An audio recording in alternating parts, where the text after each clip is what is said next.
Welcome to the Veterinary Marketing Podcast, where it's all about helping your veterinary practice attract, engage, and retain clients. Broadcasting a new podcast every Monday from sunny Southern California, here's your host, Brandon Bashirs. Hey there, everybody. Welcome to episode number 123 of the Veterinary Marketing Podcast. I hope you're having a fantastic day. Happy Monday, everybody.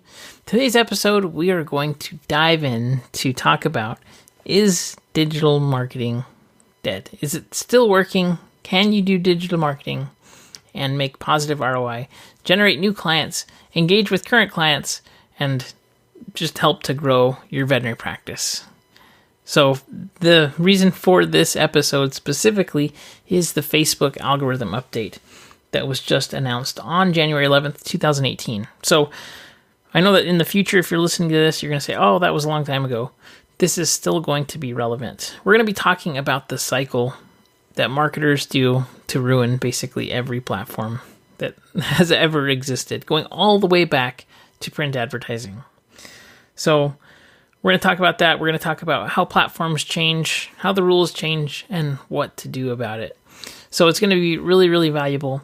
And especially if you're advertising on Facebook, or if in the future you're listening to this and you think, hey, it's not interesting.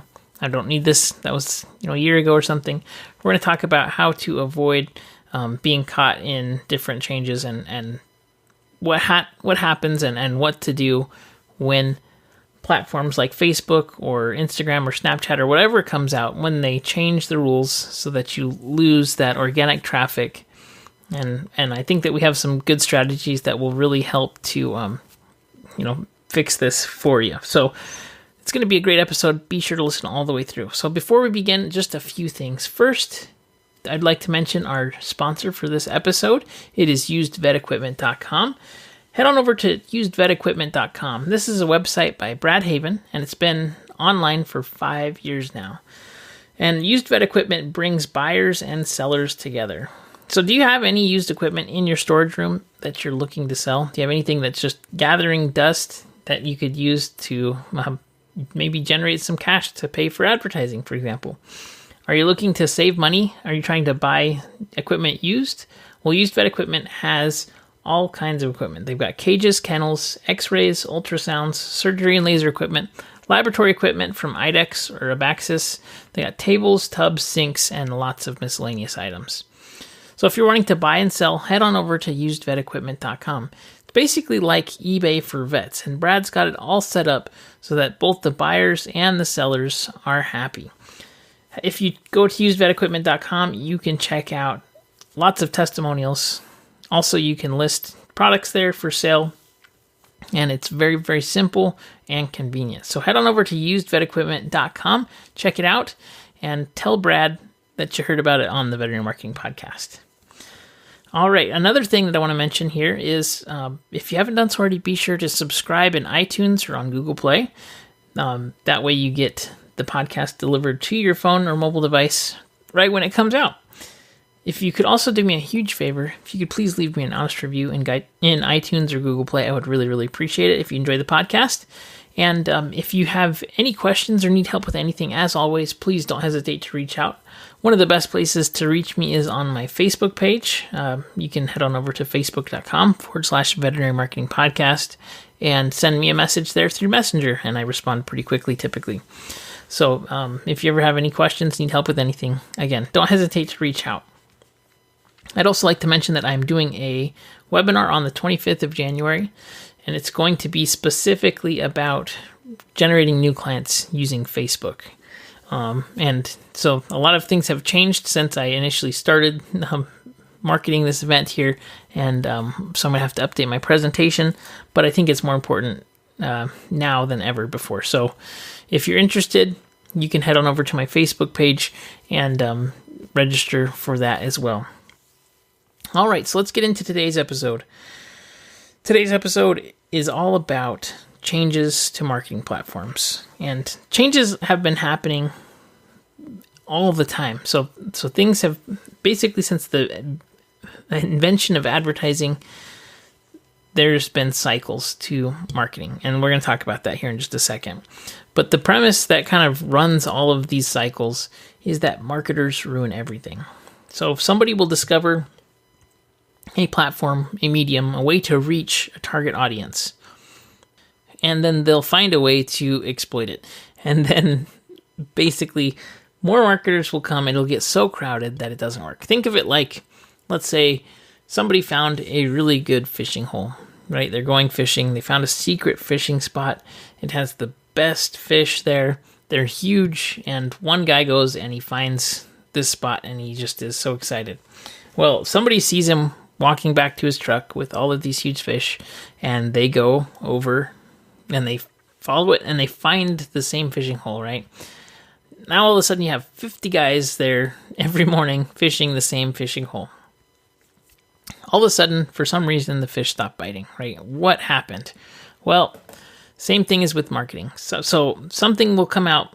This happened all the way back to the very first medium for kind of widespread advertising, which was print. So once the printing press was invented, people made newspapers, and publishers at the time would just have the subscribers pay completely for the content on there. Well, somebody figured out at a French newspaper called Le Presse back in 1836, and June of 1836 was the first print ad that was actually ever put out. And so the newspaper was really, really smart. They said, hey, if we charge an advertiser, we can charge the subscriber to the newspaper less, so we'll be more competitive. It's a great idea, and print ads were born. So back even in print ads, what was happening is that there was so many people false advertising and crazy claims were being made that all of a sudden you couldn't believe the ads that were in newspapers. And so a medium that was really, really effective at the time became less effective because now there was so much skepticism, right? And it wasn't until that they put advertising standards and what you could say, what you couldn't say, that it became again, more effective. But all throughout history, there's been, specific mediums like print ads, radio, TV, and things like this, right? Where there have been less access to these mediums just because it's more difficult to produce. You need bigger budgets, all kinds of things. Well, when the internet was invented and all of a sudden people could advertise on the internet, changes happen really, really quickly. And so instead of having, major changes to like TV, for example, one thing that changed with TV was that in TV there was only 3 channels, and then all of a sudden there was, 5 channels, and then cable came along that disrupted TV.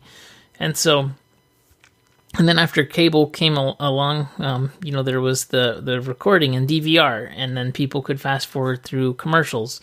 And so, digital marketing isn't the only kind of marketing that is, likely to have changes happen. And so the difference between more traditional means of marketing and digital marketing is that the internet is changing so rapidly. And so just on the 11th, Facebook had announced that they are going to be making changes to the news feed. They're going to be making it so that people are more connected than pages. And so my thought is, and I'll talk about this in just a minute here in greater depth, is that organic reach is going to go down to 0 on your pages. And organic reach has been on the decline tremendously for the past several months. But I think that there's going to be some serious changes rolling out here that will make it so that it'll be very, very difficult to get organic distribution, with a few exceptions. And so we'll talk about that in just a minute. But this is not something that's new.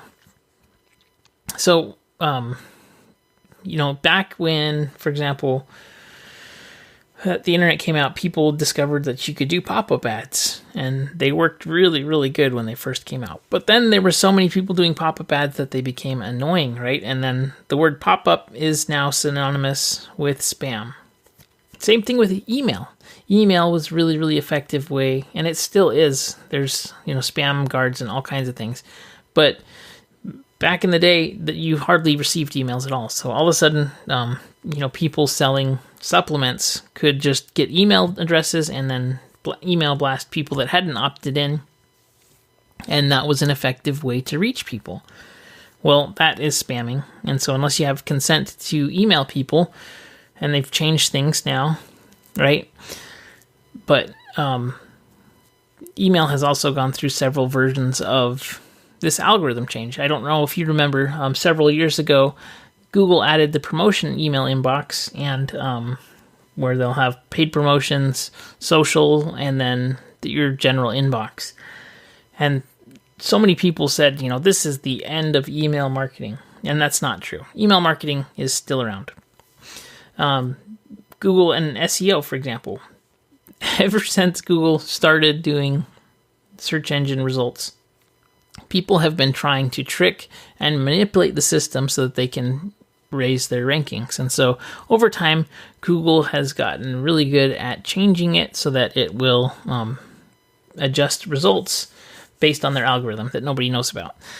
And so, the first Google update came out actually in 1999 for their algorithm. And since then, they've done thousands of algorithm updates. And so that's just to say, people say search engine optimization is dead. I hear it all the time. If you follow marketing, it happens all the time. Something will happen and people will rush to say, this is the end of Facebook marketing. This is the end of, fill in the blank. They love to be dramatic about it. They think that it's the end. It's not the end.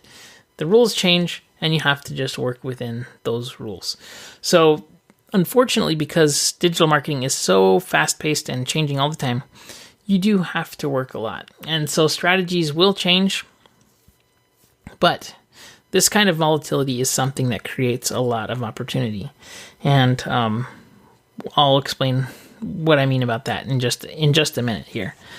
So this Facebook update from Mark Zuckerberg and Facebook. There was two places that this Facebook update was announced. One was on the business blog, and then one, Mark Zuckerberg actually posted a status update, and he kind of, I think, gave a lot more context than the business one did.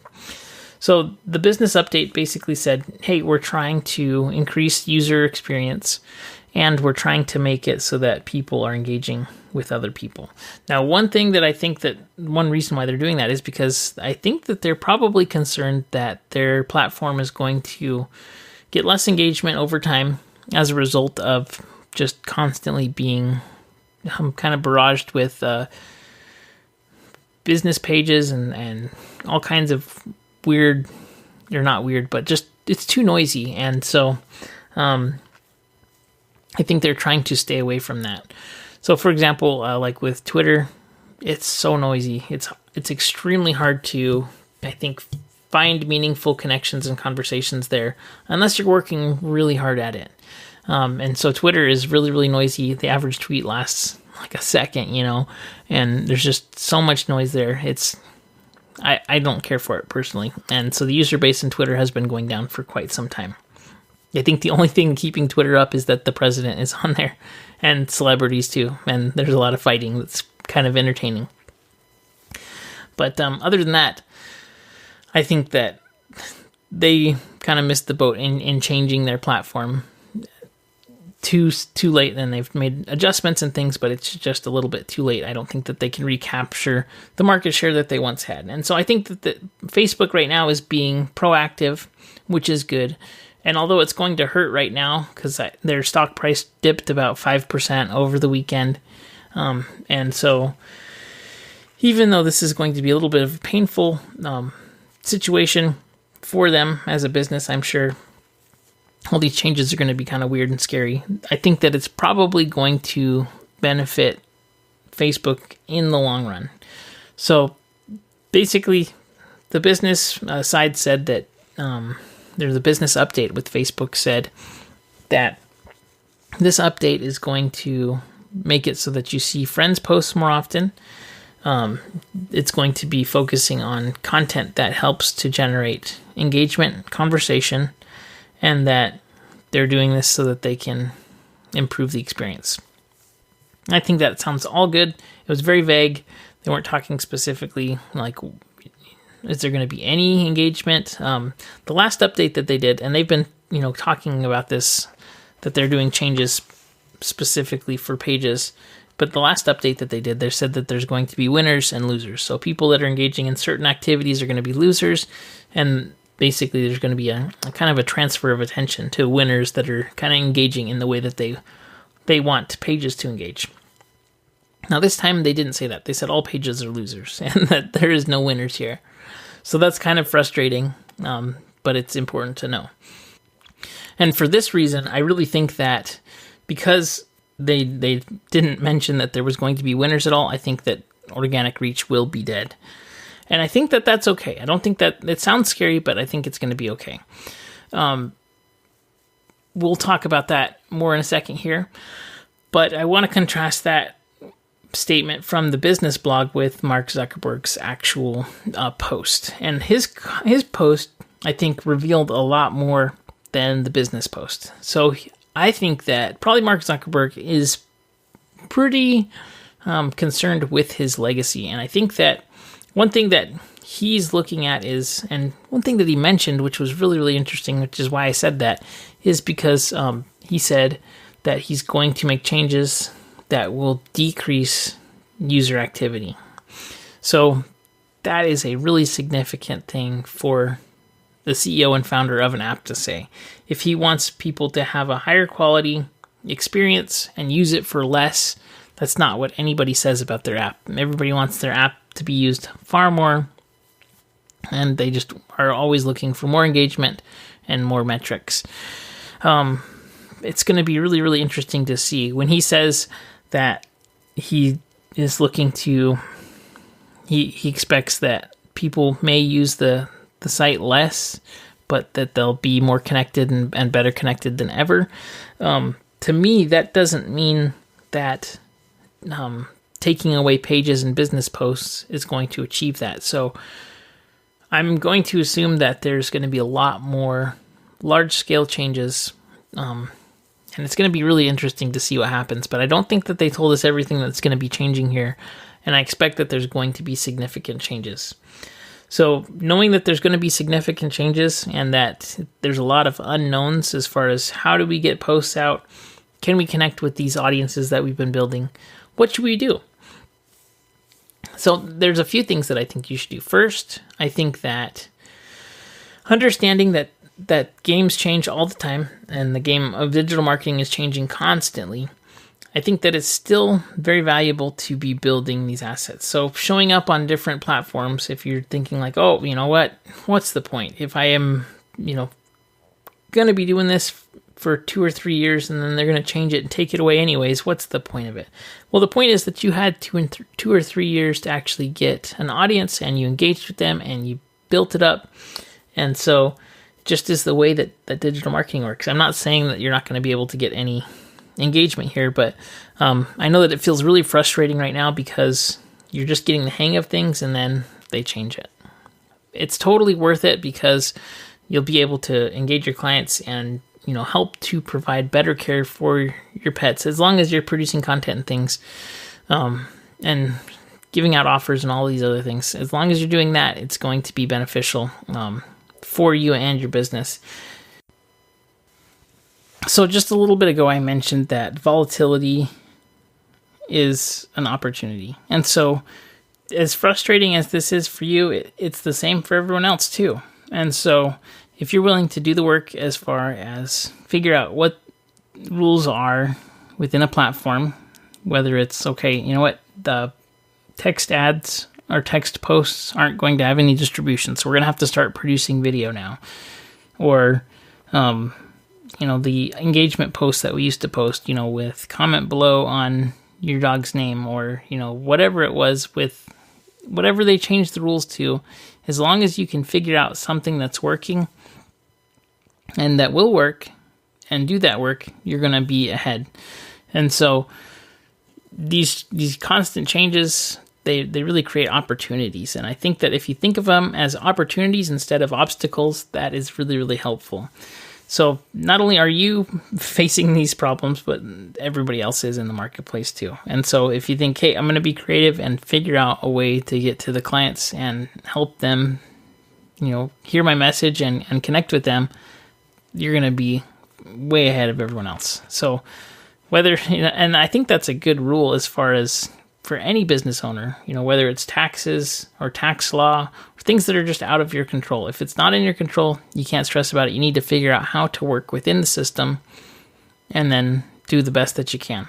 So that's one thing. So let's talk about what, on this Facebook update, what is going to make you stick out and win here in Facebook in 2018. So last episode, I talked about 5 things that I think you need to be doing to win in 2018. And I think that all of those 5 things are absolutely still true. But with Facebook, if organic distribution is dead, that means that you're going to have to start paying to distribute your content. And this is going to be important. I think that creating content, number one, that you're comfortable distributing, that means you're going to probably have to up your quality of your content, so that you're producing things that are going to actually generate people coming into your practice. I think that's going to be very important.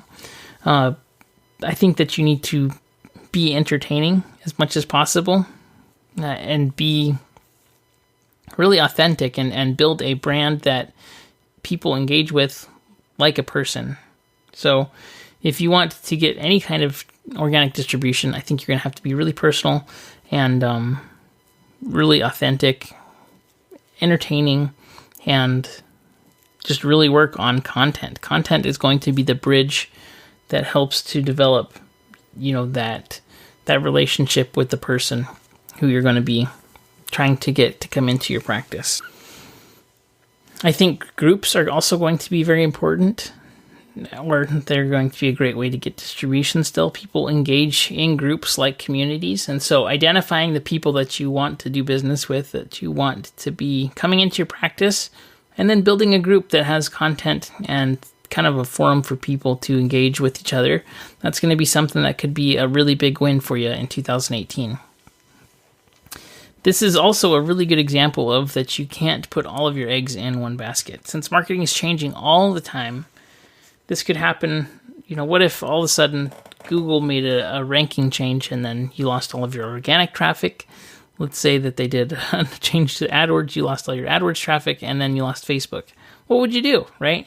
So you need to figure out, what would I do if this was taken away from me? And so I think that with this Facebook change, you need to have a way to drive people back to your home base, which is your website or your email list, and then engage them on other platforms as well. So Instagram is owned by Facebook. I would suspect that Instagram is probably going to have similar changes. I've been noticing tons of ads in my Instagram feed. Don't know if you have been too, but it's definitely starting to get more crowded there as well. So I would expect similar changes there. Snapchat just opened up their ad platform. Wherever your clients are spending time online, you need to be there. You need to be engaging with them, but also have other ways of reaching them too. So build that email list. That's so important. And then diversify your channels.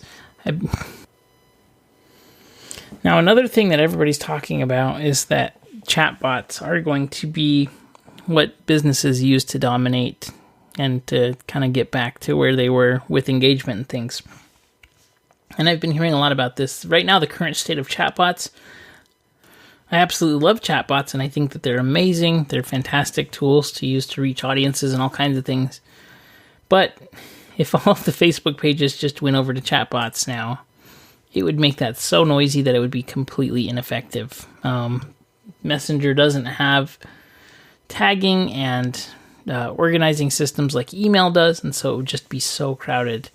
So right now, Messenger is still extremely effective.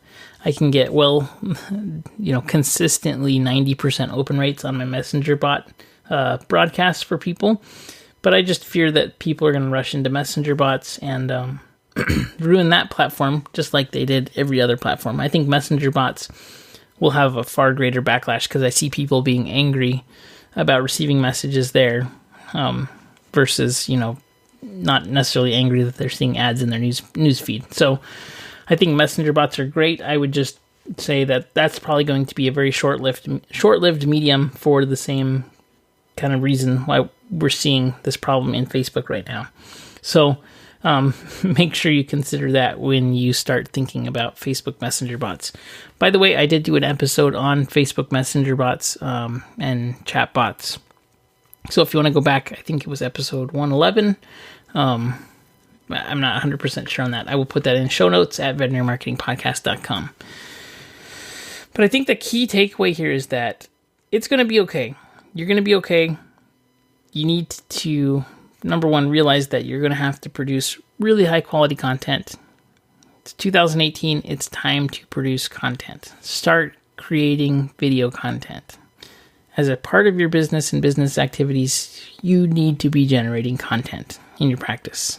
It's like you need to generate content just as important as you need to turn on the lights in your practice. That's kind of how you need to start thinking about it. It's only going to get more important as time goes on. They say content is king. Content is king of the entire universe right now, okay?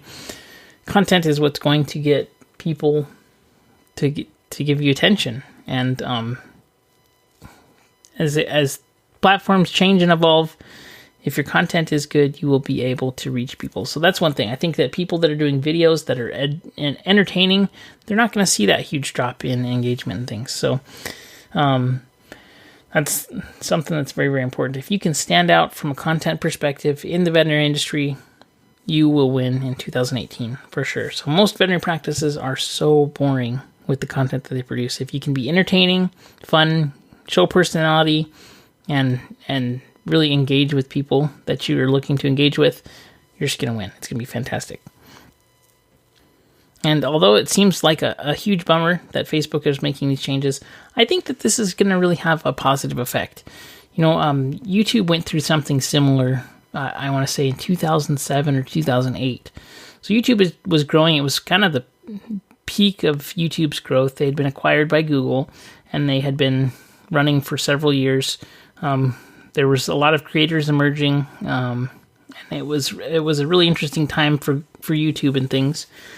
And what happened is that they had a way of measuring views that was the old way. So basically, if a view happened at any point, they counted it as a view. Didn't matter how many times the page was refreshed or anything. It was just a really, really simple way of counting views. And so as a vanity metric, it looked really good. YouTube was just killing it with increasing views and all kinds of things. They were racking in advertising money. But it wasn't real. Those were vanity metrics. They were not meaningful. And so YouTube decided, hey, we're going to change the way that we're measuring views here. It's going to make us take a dramatic drop in views, but it's actually what's happening here. And so they kind of went from the mindset of, we need to be getting as many views as possible across this platform. We need to increase user engagement, all these things. They went from saying, we're doing amazing, things are going great, to here's what's actually happening, and we're going to take a look at it, and we're going to be realistic about it. We're going to do it now instead of in the future. And I think that Facebook is making a move like that. They're saying, hey, if we don't make a change to this, we're going to end up like, MySpace. And I don't know that it would ever be that big, but I think it's positive. And as painful as it is for Facebook to say this and make these announcements, I think that for that reason, it's going to be really, really positive. They wouldn't be putting themselves through this if there wasn't something great going to come out of it. So if it's a platform that becomes even more important for people because it's just really high quality content on there that they're engaging with, it's going to be a place that will help you to reach your clients. And if they trust Facebook and if they're using it all the time, it's going to be beneficial for everyone. So, that being said, I think that 2018 is still going to be the the best year ever for marketing. I hope that you enjoyed today's podcast. I hope that you're ready to start running ads for your Facebook content and your Facebook offer, because I think we don't have any more organic growth coming in our way, at least at a significant pace. So that's something to think about for sure. So I hope you enjoyed today's episode. If you have any questions, comments, need help with anything, please don't hesitate to reach out. I'm happy to answer questions for you. And I'll see you on the next episode. Be sure to subscribe in iTunes and Google Play. Have a great day.